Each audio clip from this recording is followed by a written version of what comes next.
Apenas uma nota prévia. Na primeira parte deste episódio, visitamos um dos núcleos do Museu Ferroviário Nacional e na segunda parte retomamos o comentário da atualidade.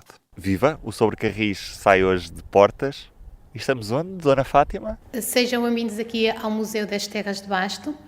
O Museu das Terras de Basto está no Concelho de Cabeceiras de Basto.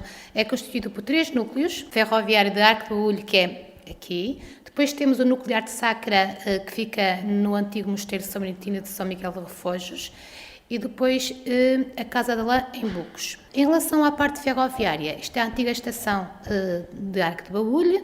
Aqui é o términus da linha do Tâmega. A linha do Tâmega começou a ser construída em 1909, começou na Liberação, depois veio para Amarante e até chegar aqui a Arco de Baúlho demorou cerca de 40 anos. Chegou aqui a 15 de janeiro de 1949 e assim como levou 40 anos a ser construída, também teve uma vida de cerca de 40 anos e ao fim de 40 anos encerrou a 1 de janeiro de 1990. É uma linha de via estreita. Foi quando conseguiu chegar aqui os caminhos de ferro, foi uma mais-valia para estas terras, para as terras de Basto, porque nos tirou um pouco do isolamento que nós tínhamos. Não havia grandes comunicações, não havia transportes e então foi uma maior facilidade tanto para nos movermos entre as terras, como também para as comunicações entre todos. Daqui também partiram muitos militares para quando havia a guerra do ultramar. Daqui também partiram muitos imigrantes, porque na década de 60, por exemplo, não havia empregos, a vida estava difícil e então daqui também saíram muitos imigrantes. E esta estação de Arco de Baúlho foi e é muito acarinhada pelos cabeceirenses e nomeadamente pelos do Arco de Baúlho. A linha estava prevista chegar até Chaves, mas acabou por ficar aqui. O que é que levou a que a linha ficasse aqui e porquê é que depois acabou por encerrar em 1990? O projeto inicial, a linha iria até Refojos, a Cabez e a linha do Corgo, assim como também para Faf, não é? Ia haver aqui uma ligação. No entanto, o projeto simplesmente nunca chegou a ser concluído. Não sabemos porquê, porque entretanto também vieram as empresas dos autocarros, não é? Que, pronto, elas próprias também queriam angariar público para o seu negócio.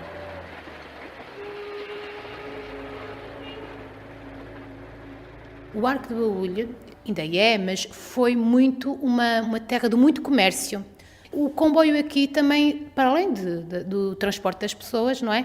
Foi também uma grande mais-valia no transporte das mercadorias, porque vinham cá muitos comerciantes, tanto enviarem mercadoria como buscarem a mercadoria. Isso de facto vê-se, porque aqui por trás está uma caixa com os papelinhos que se colavam nas mercadorias para serem despachadas para vários destinos. E podemos ver aqui, por exemplo, de Arco de Baúlho para Cascais, de Arco de Baúlho para Rio Tinto, para Campolide, para Gaia, para o Porto, para a Régua, para Oeiras. Portanto, eu estou-me a recordar da história de um amigo meu que ainda nos anos 80 ele fazia canoagem e conta-me que despachou a canoa da estação de Carcavelos para Arco de Baúlho para depois ir canoar no Tâmega. Outro pormenor interessante aqui é nós termos o armário da bilheteira e era perfeitamente possível comprar um bilhete diretamente para o Porto, para Lisboa, e era um bilhete único, não eram 3 ou 4 bilhetes como chega a acontecer em algumas viagens hoje em dia. Podem também ver aqui, por exemplo, curiosidade, um exemplo de um horário de comboios. Dá para ver, por exemplo, que havia um comboio, um regional, que saía às 9h51, chegava à Livração cerca de 2 horas depois, às 11h55, e de Arco de Baúlho até a estação de Porto de São Bento levava-se qualquer coisa como 3 horas e meia, porque saíamos de Arco de Baúlho às 9h51 e chegávamos à estação de Porto de São Bento, em pleno centro do Porto, pela 1h30 da tarde. Pronto, aqui estamos numa automotora, ela foi construída em 1948 em Lisboa, Santa Apolónia. É uma automotora que funciona a gasolina, o motor é Chevrolet, tem também uma casa de banho. Nesta automotora tem a terceira classe, que são estes bancos em madeira, a classe mais barata, e depois temos a primeira classe, que são estes bancos assim já mais confortáveis. Depois, aqui a automotora tem assim uns recados engraçados. Atenção, solicita-se dos senhores passageiros o favor de, antes da chegada aos seus destinos, se prepararem para sair com rapidez. Só com esta prestimosa colaboração se pode garantir o respeito pelos horários. Temos, por exemplo, aí também outra, engraçada. Quem conversa com o motorista torna-se moralmente responsável pelos desastres motivados por distração. Portanto, não é? O melhor era ir caladinhos e não conversar com o motorista. Tenho uma curiosidade. Eu vejo ali uma chave debaixo do mostrador da velocidade. Quer dizer que se nós rodarmos a chave isto ainda funciona? Funciona. A Sim, sério? Sim. Aliás, nós temos conseguido pô-la a funcionar no dia 18 de maio, que é o dia dos museus. E este ano, se tudo correr bem, nós colocamos-la a funcionar e ela anda um bocadinho da linha.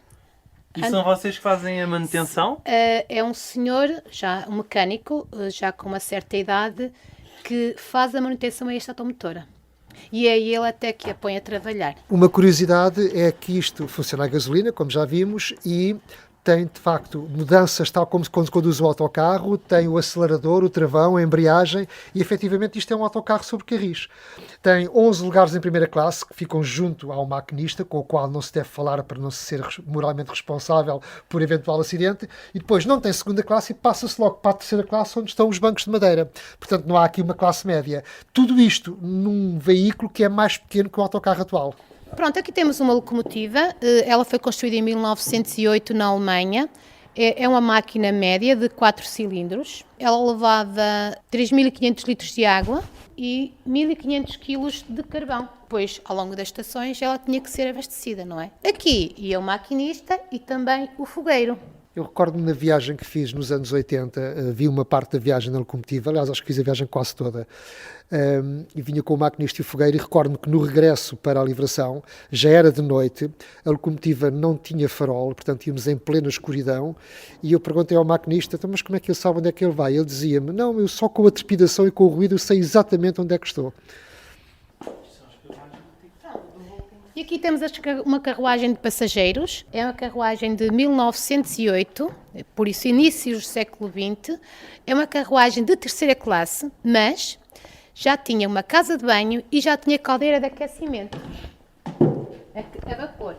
Portanto, basicamente isto era uma salamandra exterior, era alimentada com carvão, tinha aqui um tubo que aquecia o interior da carruagem toda em madeira. Pois aqui temos outra carruagem mais antiga, é de 1876 e reconstruída no Porto em 1890. É por isso a carruagem mais antiga que nós temos aqui. Esta carruagem de 1876, em relação à carruagem de 1920, tem uma diferença. É assim, os bancos são mais estreitos, têm menos espaço entre eles, enquanto a de 1908 tem mais espaço. Quer dizer que, pronto, provavelmente antigamente as pessoas já eram mais magrinhas, não é? A alimentação mais fraca e por isso as coisas também eram assim feitas à medida. Não havia luz, não tinha luz elétrica, a iluminação simplesmente a velas. Uma vela em cada lado, na parte superior. Bancos estreitíssimos, em madeira, mal se pode passar no corredor, as pessoas iam muito apertadas, tem uma vela em cada extremidade da carruagem, viajava-se perfeitamente às escuras e, no entanto, no início do século XX, isto era o que mais moderno havia nas terras de Basto. Aqui temos o furgão, é de 1908, construído na Bélgica, servia para transporte de encomendas, valores e correio. Vejam-se, por exemplo, aí a bancada, que eles iam separando o correio para deixar em cada estação.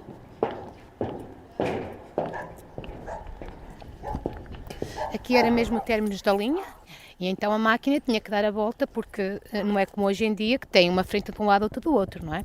Então, temos aqui a placa giratória, onde isto girava, a máquina era colocada aqui em cima, girava e era manual. 3, 4 homens a puxar, Depois tem um trilho em baixo que está muito bem lubrificado, e o que gostava mesmo era o primeiro impulso, porque também o próprio redondo tem uma leve inclinação. Então depois ela rodava naturalmente. As carruagens não era necessário, ficavam mais atrás, porque depois elas podiam ser atreladas tanto de um lado como do outro. Bom, aqui temos 2 carruagens reais, uma carruagem que foi utilizada pelo rei Dom Carlos e a outra carruagem utilizada pela esposa do rei, a rainha Dona Amélia.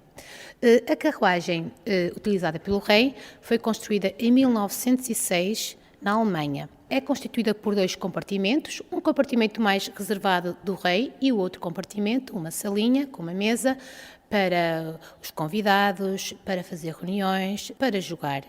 É uma carruagem muito bonita. As paredes são revestidas com embutidos de madeira, tem vitrais, tem madeira policromada, os sofás são em pele, as carruagens são em faiança pintadas à mão, as janelas têm vidros em cristais lapidado, o soalho é com alcatifa. Agora vamos passar para a carruagem da rainha. A carruagem da rainha é mais pequena, mas tem um toque mais feminino, tem mais cor.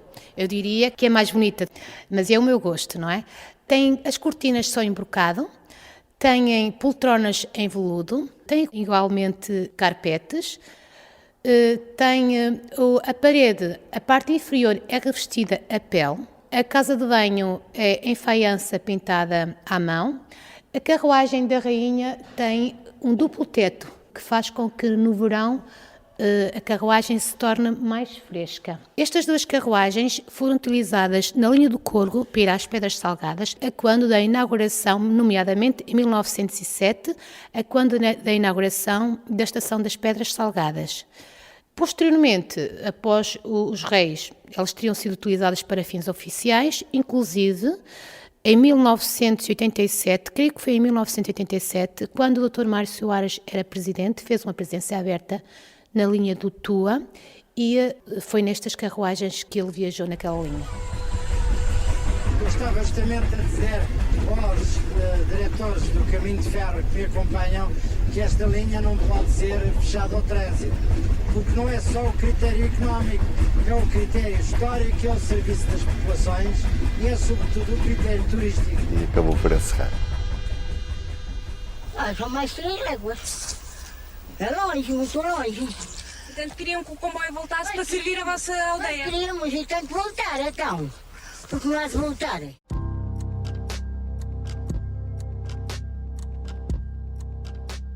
Na segunda parte deste programa, gravado em Arco do Baúlho, vamos também àquele que é o nosso segmento habitual de comentário da atualidade ferroviária com o Diogo Ferreira Nunes e o Carlos Cipriano, como sempre. Eu sou o Ruben Martins e hoje vamos começar com um tema que não é 100% ferroviário, mas que pode vir a ser muito importante para a ferrovia. E o que é, Carlos Cipriano? É a localização do futuro Centro Hospitalar do Oeste, portanto um novo grande hospital que vai ser construído na região do Oeste, que vai substituir 3 unidades hospitalares, Caldas da Rainha, Peniche e Torres Vedras, e que se pretende que seja um grande hospital e que deverá ficar situado a algures no Oeste, porque é assim que se chama Centro Hospitalar do Oeste. Bom, para além de uma polémica que há neste momento, uma guerra aberta entre municípios, porque são vários os concelhos que querem o hospital no seu concelho, não é? Para além desta polémica, o que eu penso que é interessante relevar aqui é que o hospital é um enorme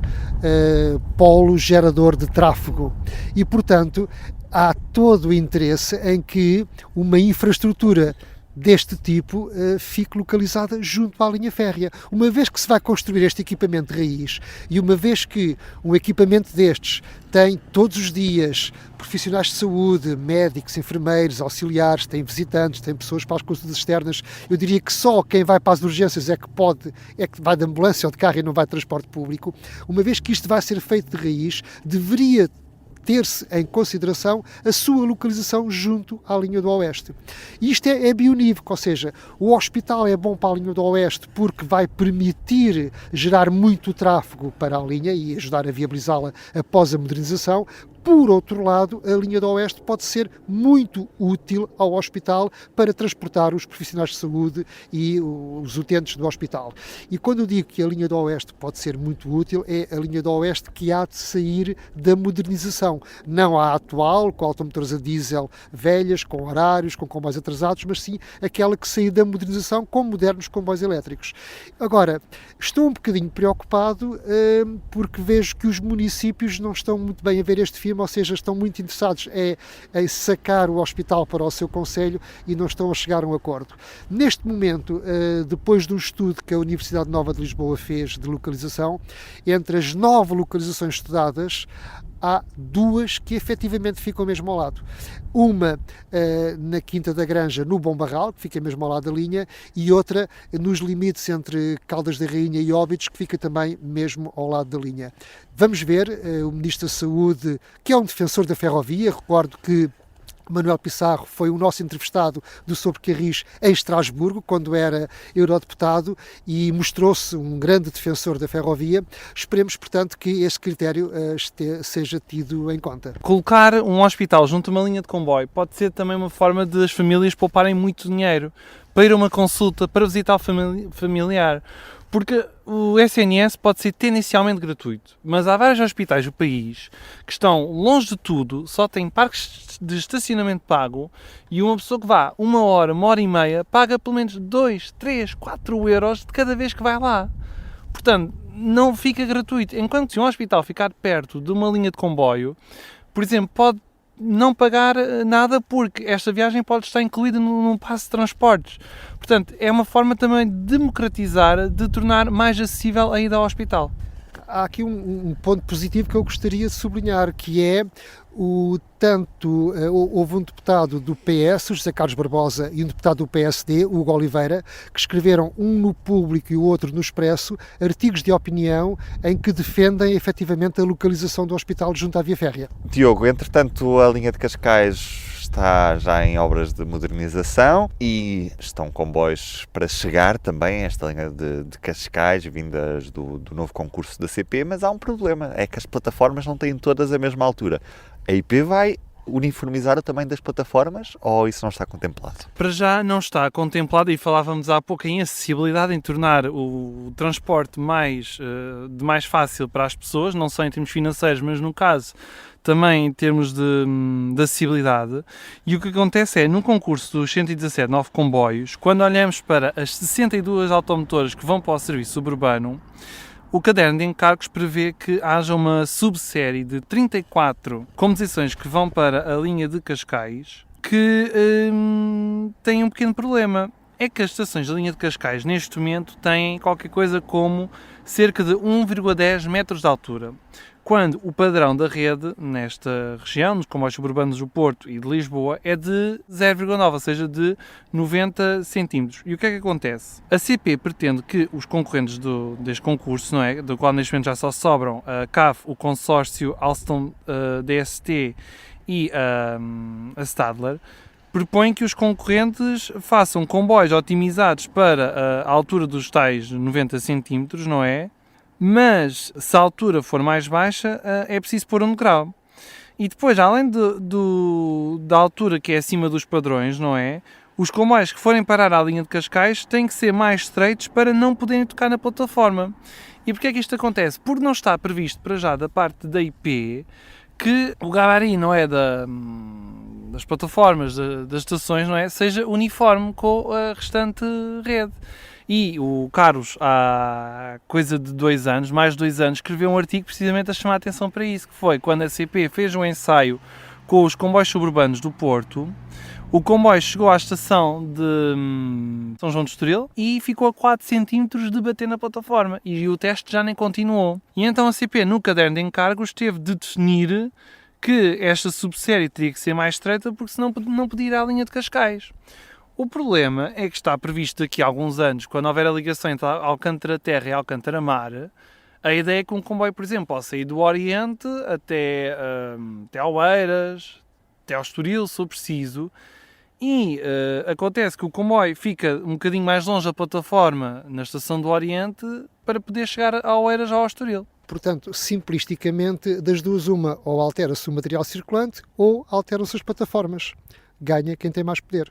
A 26 e 27 de janeiro realizou-se em Évora um congresso sobre mobilidade e transporte ferroviário, já com muito em vista aquela que é a linha que está em construção entre Évora e o Cai, a fronteira de Badajoz, com a Carlos Cipriano, com a IP a anunciar um negócio com a Repsol para garantir também uma boa utilização desta linha para transporte de mercadorias por parte desta empresa localizada em Sines. A IP compromete-se a reativar um ramal que está agora abandonado e que vai servir a fábrica de polietileno linear e polipropileno da Repsol, e uma vez reativado este ramal vai viabilizar a realização de qualquer coisa como pelo menos 500 comboios por ano entre Sines e Badajoz para transporte deste material. É um projeto da Repsol de 657 milhões de euros, ao que parece bastante ancorado em questões ambientais, querem fazer dali de facto uma fábrica modelo e, portanto, a ferrovia tem uma componente importante porque querem um transporte ambientalmente sustentável. E, de facto, isto é uma boa notícia porque, para além dos contentores do Porto de Sines para Badajoz, vamos ter também estes comboios da Repsol. Por outro lado, o vice-presidente da IP chamou a atenção nesse congresso que a IP não quer ter terminais de mercadorias vazios, o que se compreende, de facto, quer proteger o dinheiro dos contribuintes, aquilo é uma empresa pública e é verdade, sim senhor, que há vários terminais de mercadorias que não têm qualquer utilização no país. E isto para quê? Para justificar algumas reservas em construir uma estação de mercadorias a algures entre Elvas e Badajoz, porque, recorde-se, a linha Elvas-Badajoz que está a ser construída, a tal maior obra ferroviária do último século, é uma linha que atravessa o território e não agarra o território, como disse então nesse congresso o eurodeputado Carlos Zorrinho. E é verdade, aquilo foi desenhado de uma forma cega, vai de Elvas a Évora, nem sequer contempla, como já falámos, uma estação de passageiros em Elvas, o que obriga a tal inversão de marcha e, portanto, prejudica muito a operação de passageiros. Aliás, a linha nem sequer foi pensada para passageiros, isso é uma componente que aparece mais tarde, e mesmo nas mercadorias atravessa o território de uma forma que eu volto a dizer cega. A verdade é que no dia seguinte a estas declarações do vice-presidente da IP, o presidente da Câmara de Alandroal, João Grilo, veio anunciar que estava a ser feito um estudo com os municípios, com associações empresariais, também com a IP, cujas conclusões poderia já adiantar que viabilizava o transporte de mercadorias se fosse construído um terminal na zona do Alandroal para os mármores, para produtos agrícolas relacionados com a agroindústria do Alqueva e também para o transporte de hidrogénio devido a um projeto que vai ser implementado naquela zona e que vai também viabilizar um conjunto de transporte de mercadorias. Esta semana soubemos também, Diogo, que a CP vai ter novas máquinas de bilhetes na zona de Lisboa, da área metropolitana de Lisboa, onde está em vigor o passe navegante. E estas máquinas de bilhetes parece que só dão mesmo para comprar bilhetes de urbanos. Os serviços regionais e de longo curso ficam, mais uma vez, de fora destes automatismos da CP. 311 máquinas de venda de bilhetes que são instaladas em todas as estações da rede de comboios suburbanos de Lisboa e até em estações da linha do Oeste que estejam dentro da área metropolitana de Lisboa, como por exemplo a Jurmel e Pedra Furada, e Mafra e Malveira. E tem algumas particularidades, por exemplo, mais de metade destas máquinas, 208, serão completas. Vão dar para cartão de débito e de crédito, moedas e notas. E depois haverá outras 103 máquinas que só vão aceitar cartões. Mas estas máquinas, as máquinas mais simples, só para cartões, apenas serão instaladas quando já houver máquinas mais completas. E, pela primeira vez, máquinas automáticas de bilhetes da CP vão aceitar o contactless, os cartões sem contacto, o que parece uma grande novidade em 2023, mas já existe há alguns anos noutras partes do mundo e da Europa. Outro problema interessante é que as máquinas, como tu disseste, só vão dar para comprar bilhetes para comboios urbanos, o que também se estranha um pouco, tendo em conta que noutros países como França e Suíça. E outro pormenor é que poderão ser adaptáveis a cartões de transportes da área metropolitana do Porto, que também usam o mesmo tipo de sistema que é o Calypso. E porquê é que este pormenor é importante? Porque também esta semana foi apresentado o projeto umbilhete.pt, que pretende que uma pessoa, por exemplo, em Lisboa, com o cartão navegante, possa usar e carregar títulos de viagem, bilhetes do sistema da área metropolitana do Porto e vice-versa. A ideia é alargar o projeto a nível nacional. Por exemplo, se eu estiver em Leiria, se eu estiver em Beja ou se eu estiver em Évora, poderia utilizar o sistema que existe em Lisboa ou no Porto. Mas isto depende da adesão voluntária das autoridades de transportes municipais e intermunicipais. Ou seja, basta uma não querer aderir, que já existem problemas de continuidade. Carlos, continua a parecer-te normal que a CP em 2023 não tenha máquinas para se comprar bilhetes de longo curso ou bilhetes de serviços regionais? Até mesmo porque hoje em dia já não deixou de ser possível comprar bilhetes através do multibanco. Pois parece-me estranho, porque eu pensava que aquela história de dividir, fatiar a empresa em unidades de negócio já tinha desaparecido de vez e que as máquinas que existiam eram um resquício desse tempo. Se neste momento a empresa está novamente integrada e bem, porque é que só há máquinas para suburbanos? Porque é que numa estação da rede suburbana de Lisboa eu não posso comprar um bilhete para o longo curso? Porque é que eu em Cascais não posso comprar um bilhete para o Porto? Porque é que no Caixo de Dré ou em Santa Apolónia, numa das máquinas, eu não posso comprar um bilhete para Coimbra ou para as Caldas da Rainha ou para o Algarve? Não se compreende, porque acho que é um erro tremendo. Não entendo de facto isto. A menos que esteja na calha qualquer tentativa de voltar a segmentar a empresa ou, quiçás, privatizar os suburbanos do Porto, de Lisboa, ou concessioná-los, o que me parece que não vai acontecer. E, portanto, eu não entendo isto, mas não é a única falha que há, de facto, na bilhética na rede suburbana de Lisboa. Eu sou um defensor de facilitar o máximo possível a vida às pessoas no que diz respeito a apanhar o transporte público e viajar em transporte público. E tudo o que são torniquetes e barreiras é uma barreira, efetivamente, à fluidez das pessoas. Reparem, uma pessoa vem de Cascais, chega ao Caixo de Dré, quer apanhar o metro, tem que passar pelas barreiras da CP e depois entra nas barreiras do metro. Eu penso que deveria-se voltar à velha prática das estações abertas, haver revisores, haver brigadas de fiscalização para de facto combater a fraude, porque não há garantia praticamente nenhuma de que através das barreiras isso não aconteça. Nós sabemos e nós vemos, basta estar uns minutos junto aos torniquetes para ver as pessoas que saltam para não pagar ou que vão atrás umas das outras. E portanto isso não funciona e serve para gastar dinheiro, em minha opinião, com contratos de manutenção com empresas que têm de facto esses serviços de barreiras. Para mim, para facilitar a vida, se queremos que as pessoas utilizem os transportes públicos, é acabar com essas barreiras e acabar com essas barreiras físicas. E depois há ainda outra questão muito interessante que é, não sei se muita gente tem pensado nisso, que é o seguinte: já não é possível eu chegar à estação de Vila Franca de Xira e comprar um bilhete para Santa Apolónia. Eu digo assim, não, eu quero um bilhete da CP de Vila Franca para Santa Apolónia. Ou chegar a Cacém e dizer assim, quero um bilhete para Lisboa. Não, tenho que comprar um cartão para poder carregar o cartão com o bilhete. Ou seja, eu estou a pagar para pagar.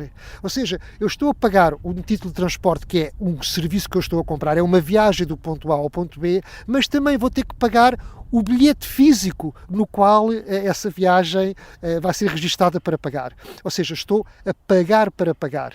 É uma história um bocadinho parecida com o comissionamento bancário, ou seja, temos o dinheiro no banco e temos que pagar, sabe-se lá porquê, para despesas de manutenção. É como se eu, entretanto, se agora quisesse replicar isso para a rodoviária, por exemplo, eu, se quiser comprar um bilhete na bilheteira para uma viagem de autocarro, eu pagar 10 euros pela viagem e mais 50 cêntimos pelo papelinho que constitui o título de transporte. E, portanto, aqueles 50 cêntimos que nós pagamos pelo cartão, eu penso que são desnecessários e deveria ser pensada toda uma nova bilhética para a área metropolitana de Lisboa e do Porto que facilitasse mais a vida às pessoas, ou seja, acabar com as barreiras físicas e acabar com o pagar para pagar. Só mais uma nota, que é no caso do metro, por exemplo, na linha vermelha, que é que vai para o aeroporto, se repararmos, por causa da bilhética, ou seja, para que as pessoas tenham que passar pelos torniquetes, reparem nisto, há elevadores que trazem as pessoas da plataforma do metro até uma plataforma intermédia, para que as pessoas depois passem pelos torniquetes, para que depois possam ir pelas escadas rolantes ou pelos elevadores novamente para chegar à superfície. Quem vem numa cadeira de rodas, quem vem carregado, quem vem com carrinhos de bebê, tem que apanhar 2 elevadores. Repare-se no que é duplicar elevadores e máquinas de elevadores numa estação de metro, em vez de se fazer um único elevador que traga as pessoas da plataforma para a superfície, não, duplica-se infraestrutura que é cara, que tem manutenção cara, para quê? Só para passar pelos torniquetes. Ou seja, está tudo concebido para se gastar dinheiro inutilmente e para dificultar a vida às pessoas em nome de um combate à fraude que, na minha opinião, não é eficaz. Sim, que ainda por cima, este cartão dos 50 cêntimos tem o pormenor sádico, na outra palavra, de só durar 1 ano e depois, se o cartão ficar com algum dinheiro de parte, é toda uma complicação para se transferir o dinheiro de um cartão para o outro. Porque a pessoa tenta ir a uma bilheteira, por exemplo, no Oriente ou em Santa Apolónia, e há muitos funcionários, e isto não é mentira, que fazem questão de não ajudar os passageiros e dizem não dá, e depois obrigam as pessoas a guardar comprovativos. É muito complicado. E porquê? Qual é a necessidade? Parece aquela pequena teoria dos pequenos poderes, que é, a pessoa tem esta função de complicar a vida, e o que é que faz? Faz questão de complicar mesmo a vida à pessoa, e quem é que perde?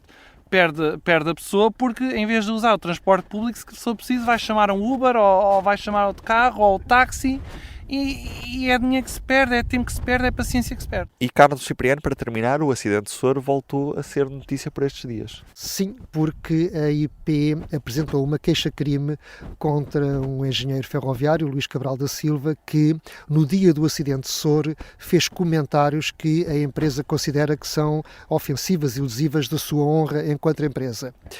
E o que é que aconteceu? Aconteceu que este senhor, um ferroviário reformado, que trabalhou na Refer, comentou praticamente em cima do acidente, com as poucas imagens que havia ainda na altura e poucas horas depois do acidente, fez uma série de comentários que a empresa considera lesivas e que, efetivamente, do ponto de vista factual, nem sequer se pode dizer que o senhor acertou ao lado. Não, ele errou completamente, disse efetivamente alguns disparates, é um facto. Porquê? Porque partiu do princípio que o veículo de conservação da catenária estava na via a reparar a catenária, disse que alguém o mandou para lá, que a empresa foi irresponsável, que a empresa foi criminosa e que o alfa pendular que não devia ter acontecido porque não deveria lá estar a Dresina em plena via. Quando nós sabemos, poucas horas depois, viemos a saber todos que efetivamente o que aconteceu não foi nada disso. O veículo não estava lá, estava numa linha de resguardo, houve uma percepção errada do sinal verde e os 2 tripulantes avançaram e aconteceu o acidente. Ora, a IP então meteu este quadro em tribunal. Neste momento ele depois pediu a abertura de instrução do processo e o Ministério Público considera que os factos denunciados pela IP são suscetíveis de integrar, além do mais, a prática de um crime de ofensa a pessoa coletiva, organismo ou serviço. E, portanto, mandou avançar com a instrução. Bom, o que se veio a saber a seguir foi que se a IP tivesse posto em prática um conjunto de recomendações do SPIAV que visavam mitigar os riscos de um acidente deste tipo, o acidente não teria acontecido. E é nisto que agora Luís Cabral da Silva se socorre para sustentar a sua defesa, para poder provar que está inocente e que ele tinha razão ao dizer que houve irresponsabilidade por parte da empresa. Enfim, o juiz decidirá. Poderá estar aqui em causa um equilíbrio entre valores, entre a liberdade de expressão ou não e a ofensa e ter errado, de facto, na análise que fez ao acidente. Agora, o que me parece é que este gasto de recursos por parte da IP, que aqui se arma um bocadinho em virgem ofendida por aquelas declarações, através de advogados, juízes, etc., é capaz de ser, de facto, uma mensagem, ter aqui um sinal a dizer que quem se mete com a IP leva. Será certamente um julgamento muito interessante de acompanhar nos próximos tempos. A partir do Arco do Baúlho nos despedimos por hoje. Eu sou o Ruben Martins, Carlos Cipriano e Diogo Ferreira Nunes. Estamos cá como sempre. Pode escrever-nos através de comboios@sobrecarris.pt. Até ao próximo episódio. O público fica no ouvido.